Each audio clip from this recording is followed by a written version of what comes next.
My friends, bienvenue sur Intensément Podcast. Je suis Raph et vous êtes sur le média qui explore l'univers des hauts potentiels intellectuels, HPI, surdoués, ES et compagnie, à la recherche de l'info la plus fiable possible avec une ouverture d'esprit critique cependant.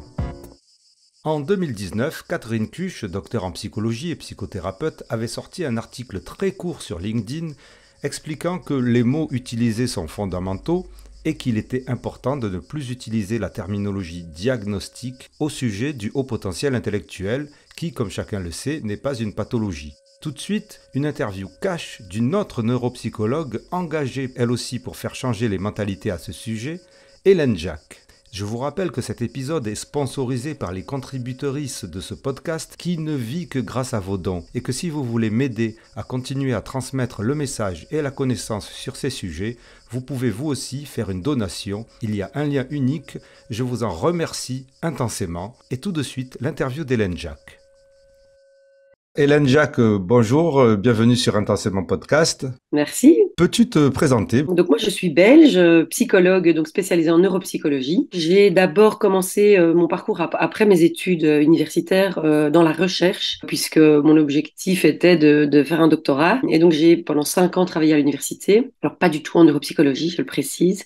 J'étais en psychologie sociale et puis en plus ou moins psycho du développement, mais bon voilà, j'ai travaillé sur le langage, donc pas du tout ce que je pratique aujourd'hui. Puis voilà, après 5 ans en fait voilà, c'était pas fait pour moi d'être uniquement dans la recherche, j'étais vraiment en manque de clinique. Et donc là, j'ai entamé mon parcours d'indépendante clinicienne en privé et puis aussi en milieu hospitalier. Alors, je le précise parce qu'en fait, c'est quand même une étape importante de ma vie d'avoir travaillé en milieu hospitalier parce que j'ai travaillé dans un service de pédopsychiatrie et ce qui m'a fait prendre conscience de tous les manquements que j'avais en fait en psychopathologie, malgré un parcours universitaire quand même complet. Et donc, ça a été un peu un déclencheur à ce moment-là. Je me suis naturellement spécialisée dans les questions du haut potentiel intellectuel par le fait qu'on en parle partout et que puis quand on commence à consulter, on se rend bien compte que c'est des demandes qu'on a tout le temps. Donc voilà, j'ai voulu aller au fond des choses et j'ai essayé de le faire le mieux possible. Alors, dans un post Facebook, tu as exprimé ta frustration en disant « Le HPI n'est pas un diagnostic, point d'exclamation.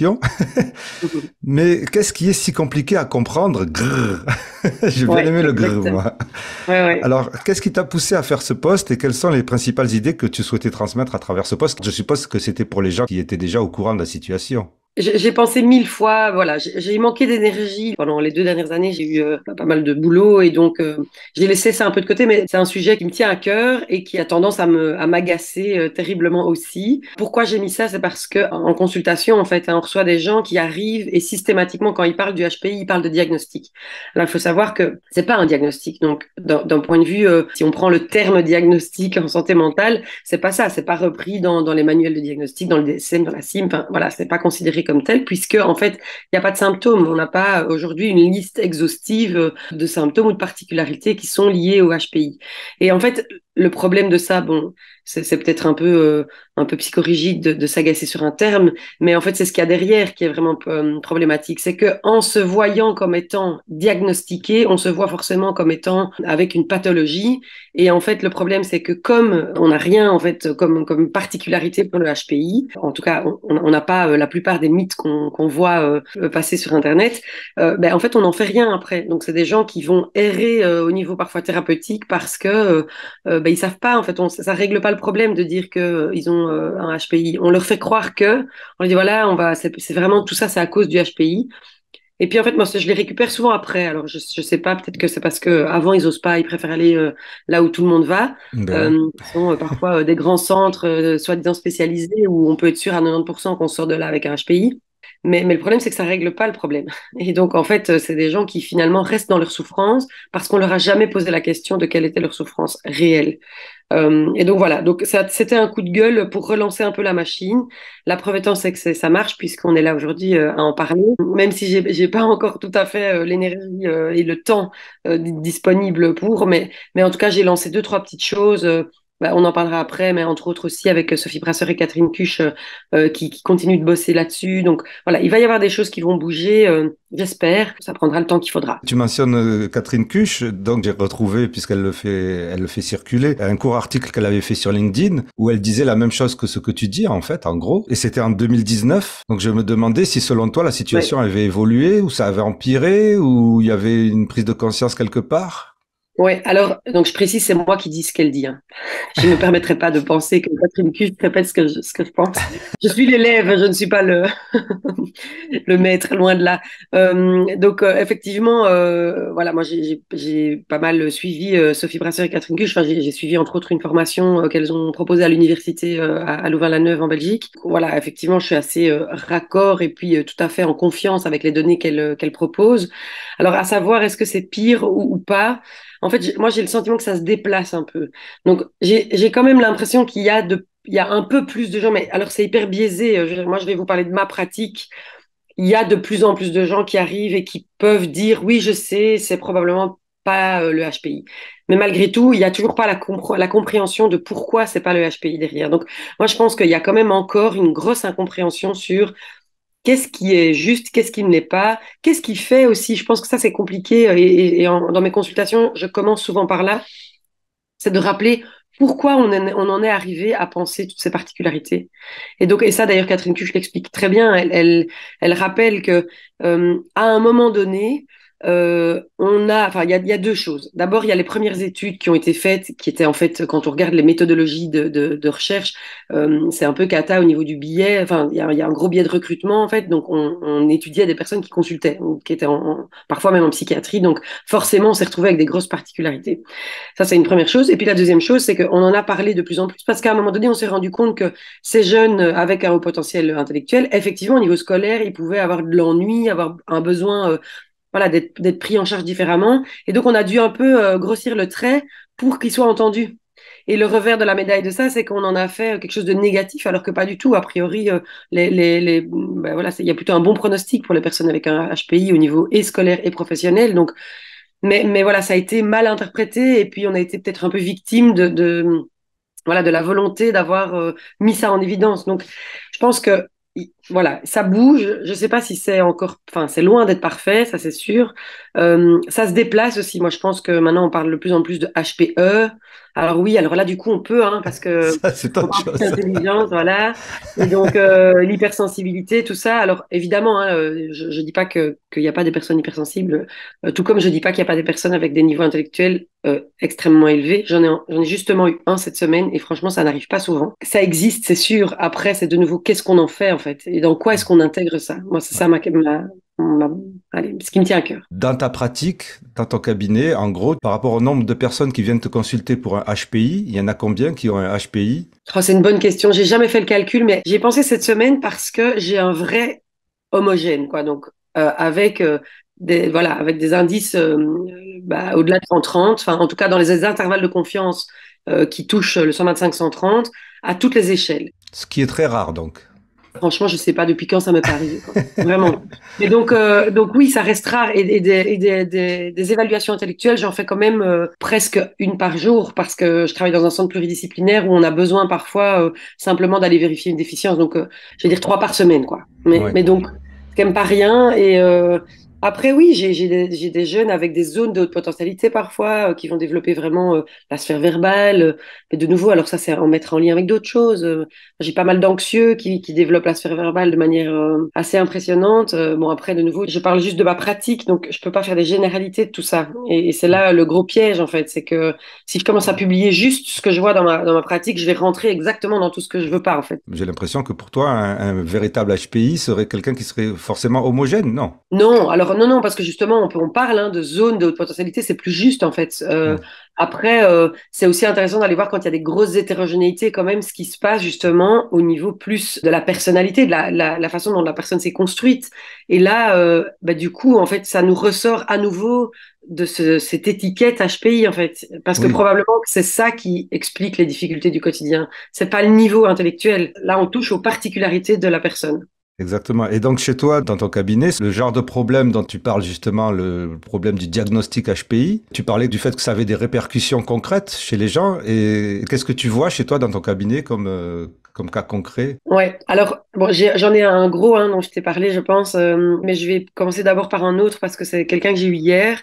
Et en fait, c'est marrant parce que c'était des parents qui étaient pas forcément, ils n'arrivaient pas avec une demande HPI, mais par contre, voilà, on leur avait quand même déjà plus ou moins dit que leur enfant était probablement, voilà, un peu plus avancé. Et donc effectivement, j'ai fait une évaluation intellectuelle qui montre que c'est une jeune fille qui a vraiment des très très belles compétences, avec un QI total à 120, enfin, donc dans un bel intervalle de confiance avec une zone où elle est à 129, 130. Donc j'explique un petit peu justement tout, voilà, tous les résultats en détail, l'hétérogénéité aussi, parce à côté de ça, par ailleurs, elle a une grosse hétérogénéité avec la vitesse de traitement. Et puis la maman dit, oui, mais bon, c'est vrai, les HPE, moi j'en ai vu, hein, et ils ont quand même des grosses particularités. Bon, je l'écoute d'abord, puis je me rends compte qu'en fait, elle n'a pas vraiment d'arguments et donc je dis, vous savez, madame, j'entends, hein, et probablement que les personnes que vous avez rencontrées avaient des particularités, mais j'ai envie quand même de vous signaler que d'un point de vue purement scientifique et de ce qu'on peut valider, on n'a pas ce que vous m'expliquez là, c'est des particularités qui sont propres à la personne, pas à son niveau intellectuel. Et elle m'a vraiment regardé. Ah non, non, mais là, vraiment, je vous promets, hein, ils étaient vraiment spéciaux. Et donc, en fait, c'était pas, enfin, c'était compliqué. Donc, j'ai dû réexpliquer, voilà, avec d'autres mots. Et puis, finalement, je pense qu'elle a vraiment compris. Elle a dit, ah, ok, alors je comprends ce que vous voulez dire.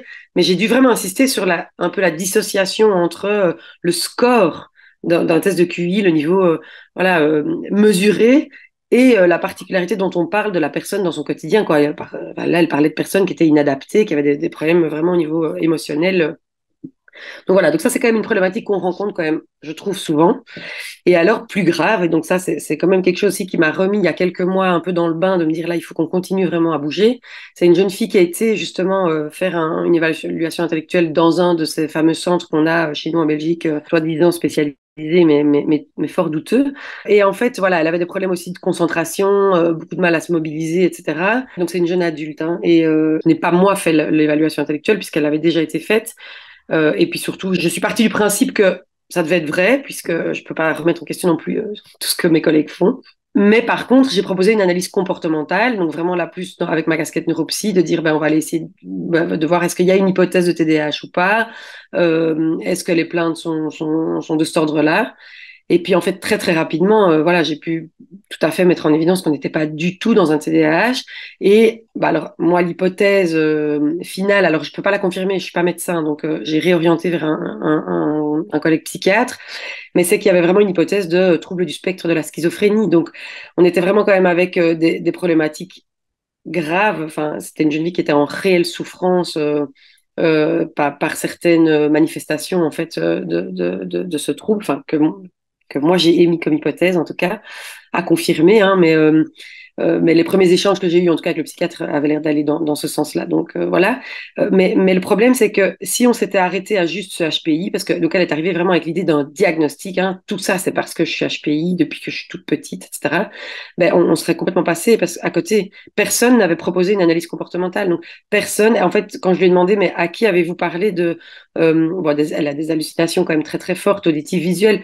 Elle n'en avait jamais parlé parce qu'elle m'a dit, mais personne ne m'a posé la question. Mais attends, excuse-moi de te couper, c'est là où je comprends pas, parce que Oui. je vais passer presque directement à la question 5 en même temps. Dans ces centres-là de diagnostic, bon, je sais pas lesquels c'est, et on s'en fiche, Oui. mais ils proposent pas un bilan neuropsychologique complet avec quand même une anamnèse et des trucs Non, comme ça, non. et Alors, il y a une anamnèse, mais qui est très, très, très, très réduite et qui, en fait, mais là, alors, on touche à encore une autre question, c'est à la formation. Je pense que tant qu'on n'est pas formé à la psychopathologie, on n'a pas les signaux, en fait, pour pouvoir, je pense, faire une anamnèse suffisamment, enfin, ou en tout cas, on n'est pas formé déjà de base à faire une bonne anamnèse. Et ça rejoint ce que je disais en tout début, que mon passage en milieu hospitalier et dans un service de pédopsychiatrie m'a vraiment permis d'ouvrir complètement on va dire comment est-ce que je peux dire ça? les chakras. Voilà, on va dire ça. Non, mais en tout cas, d'être vraiment amené à être beaucoup plus complète et justement du coup à lire aussi c'est quoi un entretien, c'est quoi une anamnèse complète et ça malheureusement en tout cas en Belgique je pense qu'on a un gros manque au niveau de la formation universitaire avec tout le respect que j'ai pour quand même pas mal de collègues que je connais qui bossent encore à l'UNIF. Je pense qu'il y a un gros décalage entre la recherche là et du coup les profs qui donnent cours et la pratique clinique. Oui, mais c'est un point qui revient, en tout cas sur les réseaux sociaux avec les gens dans ma bulle. C'est un point qui revient aussi en France, c'est un point qui revient aussi en Belgique, en Suisse. Enfin, je suppose aussi dans d'autres pays. Et c'est un truc que beaucoup de personnes n'imaginent pas et que moi-même, je n'imaginais pas, que je commence à comprendre. Le fait qu'il y a un écart entre la formation qu'ont les psychologues et peut-être les psychiatres, j'en sais rien, et ce que vous faites passer comme message et ce qui devrait. Alors, je sais pas d'où viendrait cet écart. Est-ce que c'est un manque de formation? Est-ce que c'est des écoles, des chapelles différentes? Est-ce que c'est... C'est difficile, hein, c'est difficile de se prononcer, enfin, voilà, ça peut paraître un peu jugeant, mais je Eh oui. pense que il y a plusieurs choses. Moi, je vais parler juste du système belge et de ce que je connais du système belge, parce que je connais forcément pas tout, mais bon, j'ai eu la chance de faire mon doctorat à l'UCL, je donne cours à l'université de Mons. J'ai eu un petit contrat pendant quelques mois où j'ai été créer des cours pour l'université de Liège, donc ça me donne quand même voilà, un panel de possibilités. Et j'ai fait mes études à l'ULB, qui est l'université à Bruxelles. Donc ça m'en fait 4 déjà en Belgique, c'est pas mal. Et ce que je peux constater, c'est que la charge d'enseignant, elle est extrêmement importante. C'est pas facile. Enfin, je pense qu'ils ont une charge de travail qui est énorme pour le nombre d'heures pour lesquelles ils sont rémunérés. Et ça, c'est déjà un vrai problème, je pense, pour les enseignants qui, par ailleurs, ont quand même une pression pour pouvoir réaliser des recherches avec des résultats, avec des publications. Donc ça, c'est quand même pour moi aussi un problème. Bah, voilà, on le sait tous, quand on a terminé son doctorat, si on veut, déjà, si on veut défendre sa thèse, il faut avoir des publications. Puis si on veut avoir un postdoc, il faut encore des publications. Puis alors, n'en parlons pas si on veut être un professeur définitif, bah, il en faut encore d'autres. Donc tout ça prend du temps et ça permet pas forcément d'élargir son champ voilà, de compétences. Il y a dans les universités, et ça je pense que c'est partout, des profs qui donnent des cours pour lesquels ils sont pas du tout spécialisés de la matière. Donc ça c'est une réalité. Le problème il est là. Il y a des assistantes qui donnent parfois certains chapitres, mais qui n'ont pas forcément un lien avec leur sujet de recherche. Non, mais ça, je peux bien comprendre. Mais excuse-moi de te recouper, mais nous, nous, de notre côté, du côté du public, parce que moi, j'ai pas fait de formation psychologue ni rien du tout, donc on comprend rien. On sait pas. Comment est-ce qu'on peut imaginer qu'une psychologue qu'on va voir ou qu'un psychologue, qu'un neuropsychologue qu'on va voir pour dans un centre ne va pas faire l'anamnèse comme il faut, ne va pas aller profondément, ne va pas poser des questions pour un dépistage de je sais pas de troubles neurodéveloppementaux ou de psychopathologie ou de psychiatrie. Comment est-ce qu'on peut le savoir ça? Où c'est que c'est écrit? Il y a écrit quoi? Mais c'est pas écrit. Et c'est ça qui est terrible. Bah, pour être tout à fait honnête, ce sera dit au grand public, mais moi, ça m'a valu vraiment quelques mois vraiment d'épuisement, quoi. Enfin, c'est avoir pris conscience, en fait, que ce que je faisais, c'était pas bon, en fait. Parce que à un moment donné, bon, ouais, ça, maintenant, heureusement, je pense on a redressé vachement la barre et puis on est plusieurs. J'ai eu la chance d'être quand même en contact fréquent avec Sébastien Horard, voilà, qui est hyper spécialisé dans le TDAH. Ça m'a apporté quand même énormément. Lui travaillant lui-même avec Maëva Roulin. Voilà, c'est des personnes qui travaillent tous les jours pour nous donner du contenu qui est de qualité. Mais c'est vrai que c'est un côté déprimant en fait, hein, quand on se rend compte.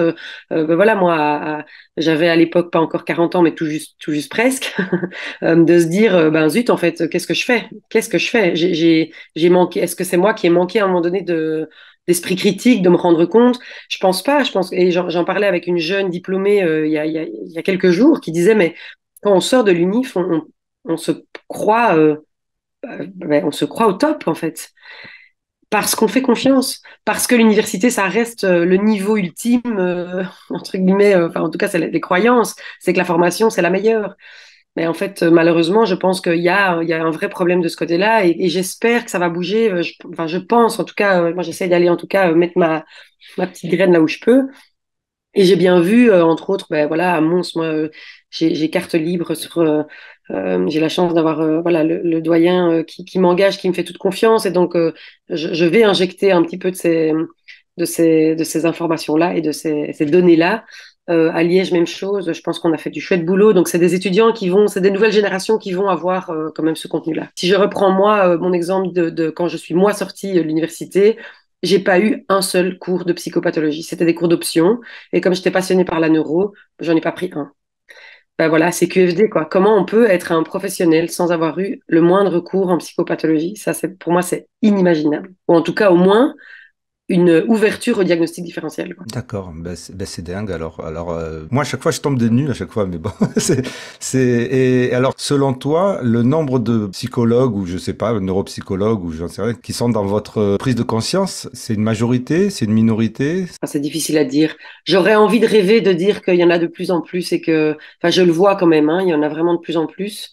Bah, malheureusement, je pense quand même que ça reste une minorité, mais même, alors, il y a neuropsychologues et puis il y a des psychologues, hein. Moi, je suis en contact quand même régulièrement avec des psychologues cliniciens, enfin, qui n'ont pas eu la formation neuro, qui finalement n'ont pas non plus la connaissance suffisante, en tout cas, de la psychopatho.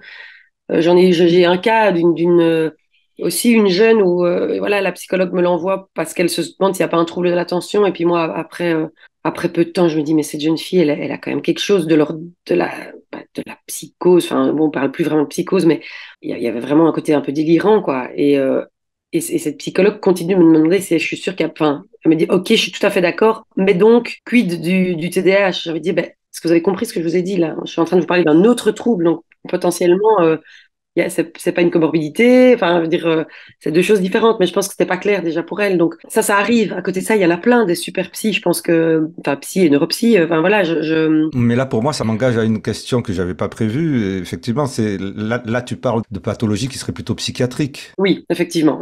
Et nous, on comprend, c'est pareil, nous, on comprend pas les liens entre la psychiatrie et la C'est vrai. psychologie. Et on sait pas Ben, ouais. comment vous parlez, si vous vous parlez par téléphone ou en visio ou par la pensée. On sait pas comment ça communique, Non, en fait, tout on ça. n'est pas encore dans la télépathie et tout ça. Non, mais en fait, après, de nouveau, ça dépend de comment est-ce qu'on définit son job, en fait. On peut être un psychologue qui fait de l'accompagnement, vraiment du thérapeutique, et du coup, bah, qui finalement ne va pas être dans une démarche diagnostique. Après, si on veut être dans une démarche diagnostique, bah, il faut connaître un peu quand même les critères, voilà, les critères en santé mentale, les critères des troubles, des différents troubles qui existent. C'est là le lien, entre guillemets, qui est à faire. Mais ça dépend d'une personne à une autre. Et donc, effectivement, il y a des personnes qui ne sont pas spécialisées et c'est pas du tout grave. Enfin, je veux dire, c'est pas un problème de pas faire de diagnostic. Après, il faut avoir au minimum quand même la connaissance de ce que c'est. Je peux pas traiter quelque chose si je sais pas ce que c'est. Enfin, ça Ben me ouais. paraît. Ou sinon, les envoyer aux bonnes personnes, juste comme Voilà. disait Maïva Roulin. Ouais, Savoir le déléguer, enfin pas déléguer, comment on exactement. appelle ça, savoir Réorienter. Et en fait, réorienter, voilà, j'ai c'est cherché le vraiment mot. quelque chose aussi, c'est un vrai choix. Ben justement, c'est une réflexion que j'ai eue avec Sébastien Aura, justement, en réfléchissant à ma pratique. Parce que voilà, ça me passionne le diagnostic, mais je me rends compte que je suis pas prête à aller jusqu'au bout, vraiment de préciser. Donc moi, j'ai plutôt tendance à faire le premier, voilà, ouais, la première vue, enfin d'accueillir le patient vraiment avec justement de lui expliquer toute cette démarche diagnostique, c'est quoi, aller mettre en évidence les symptômes, les retentissements, la temporalité. Enfin voilà, j'essaie d'aller quand même en profondeur, mais que quand j'ai un doute vraiment plus précis au niveau du diagnostic, bah alors je réoriente. Et ça, effectivement, moi j'ai des personnes du coup de contact autour de moi qui sont plus formées et aptes à faire cette précision. Et ça m'a amené à dire que voilà, moi je propose plutôt des consultations entre guillemets de trajectoire de soins, quoi. C'est de dire ok, je vais vous aider à aller au bon endroit. Après, je me spécialise aussi de plus en plus dans la prise en charge, donc je vais aussi en recevoir où je vais pas forcément tenir compte du diagnostic, je vais écouter la plainte et la souffrance du patient. C'est ça, en fait, l'objectif. Mais la connaissance du diagnostic permet quand même certaines choses. Ça aide quand même vachement dans le fait de savoir si on est dans le bon, de ce qu'on peut proposer aussi comme prise en charge. Je voudrais juste rajouter un truc parce que je me dis que ça, c'est quand même important aussi pour justement, comme tu fais remarquer le fait que pour nous, ça paraît clair, mais que pour peut-être le grand public, c'est pas si évident. Est-ce qu'il faut aussi comprendre par rapport à tous ces changements actuels. Moi, je pense qu'il faut continuer de faire confiance quand même, voilà, aux personnes qui sont formées et qui continuent de se former, même si c'est pas parfait. Enfin, je veux dire, on est aussi des êtres humains, on a nos histoires. Enfin, je veux dire, moi, je pense que le secret, c'est de se faire superviser un maximum, de pouvoir continuer cette formation continue tout le temps. Mais alors, par contre, ce que je voudrais quand même préciser, c'est que, en tout cas, pour les psychologues de plus ou moins ma génération, peut-être un peu avant, un peu après, il y a quelque chose quand même qui est très très confrontant. Moi, j'ai des connaissances qui sont toujours pas prêts à remettre en question leur pratique. Mais j'ai beaucoup de compassion parce que vraiment moi ça m'a valu, comme je dis, beaucoup d'épuisement. Euh, parce qu'en fait, c'est hyper douloureux de remettre en question son identité qu'on a cru construire pendant 5 années à l'université. Et ça, moi, je pense que c'est quelque chose qu'il faut pas négliger, qui, moi, en tout cas, ça a été une souffrance à un moment donné, vraiment, et qui est maintenant un bon cadeau. Hein. Je suis hyper contente de là où je suis aujourd'hui, mais c'est vrai que c'est très, très différent des bilans que je pouvais faire avant, qui étaient des bilans neuropsy, psychométriques, enfin, qui n'avaient aucun sens. Et voilà. Mais donc, beaucoup de compassion et je pense que ça va bouger, mais qu'il y en a qui me prendront plus de temps à bouger que d'autres. Et puis, entre-temps, il faut gagner sa vie. Donc, pendant qu'on se forme, on ne gagne pas sa vie. Et ça, c'est un vrai autre problème en tant que professionnel. En tout cas, tu as eu du courage, je te félicite. Et donc, toujours dans le niveau courage, donc tu parlais dans notre prise de contact et même, je crois, dans le post Facebook, de la possibilité d'une action collective pour sensibiliser à ce problème de diagnostic HPI et tout ça. C'est une idée partagée justement avec Sophie Brasseur et Catherine Cuche, que je me suis laissé le temps. Là, je vais prendre un peu de congé, donc c'est plus, voilà, c'est pas d'actualité, mais j'aurais envie de faire une campagne un peu choc, comme on a parfois des campagnes sur la conduite sur la route, sur l'alcool au volant. Je me dis, est-ce qu'à un moment donné, il n'y a pas moyen de faire quelque chose qui remue vraiment, quoi, où on puisse se rendre compte de la gravité parfois. Alors, évidemment, c'est pas de l'urgence médicale, bien que. Ben, quand Oui, oui, même. bien que, tout à fait. Selon tous Mais les témoignages que je reçois, que ce soit des spécialistes ou des gens qui m'écrivent, ces histoires de retard de diagnostic, de tout mauvais à fait, oui, diagnostic, les histoires dont tu parles, ben, ça mène à des errances psychologiques, à des errances médicales. tout à fait. C'est pas n'importe quoi, en fait. Enfin, Oui. pour moi. Après, ça, c'est vraiment, je trouve, dans le cadre quand il y a effectivement des troubles. Si a priori, c'est juste un HPI avec des souffrances finalement qui sont normales. Enfin, il faut pas oublier qu'on est des êtres humains, quoi. Tout le monde souffre, hein. Et ça, j'ai envie de le dire aussi parfois. Euh, c'est bien en fait, hein. C'est plutôt sain de souffrir. Je veux dire, maintenant, ça dépend ce qu'on en fait, mais le but de la vie, c'est pas d'éviter toute souffrance. Ah bon? Ah mince, je croyais. Désolée pour la mauvaise nouvelle. Mais donc, du coup, je pense que ça, effectivement, il y a des cas qui ne nécessitent pas d'urgence, enfin, ou en tout cas, où ça vaut la peine juste de remettre l'église au milieu du village. Et puis d'autres, effectivement, où, oui, il y a des cas qui, là, je te rejoins tout à fait, qui nécessitent d'accélérer un peu la démarche. En tout cas, j'espère que cette action se fera. J'espère. J'ai toujours plein d'idées. J'ai pas toujours beaucoup de temps pour faire ce que j'ai envie. Maintenant, on verra comment ça se matérialise. Peut-être que d'autres le feront, hein. Des vidéastes. Voilà, je pense que c'est vraiment ça l'idée, c'est d'essayer de. Enfin, moi, l'idée que j'ai, c'est de faire une petite vidéo, mais à voir comment est-ce que ça peut se concrétiser. Qu'il y ait un max de monde qui puisse entendre le message. Que le but, c'est de se connecter à soi-même. C'est vraiment ça, j'ai envie de dire. Voyons la personne dans sa globalité, en fait, avec toutes ses particularités, pas juste une particularité. Je comprends. Merci Hélène Jacques. Avec plaisir, merci. Voilà, j'espère que cet épisode vous aura plu. Si ce média vous apporte quelque chose, que ce soit de la connaissance ou de la matière à penser, je vous rappelle que vous pouvez vous aussi faire les gestes qui aident ce média. Et puis, je vous dis, portez-vous bien. À la prochaine fois. Intensément, c'est le podcast Divergent. Intensément, c'est le show potentiel. Chaud, chaud, chaud.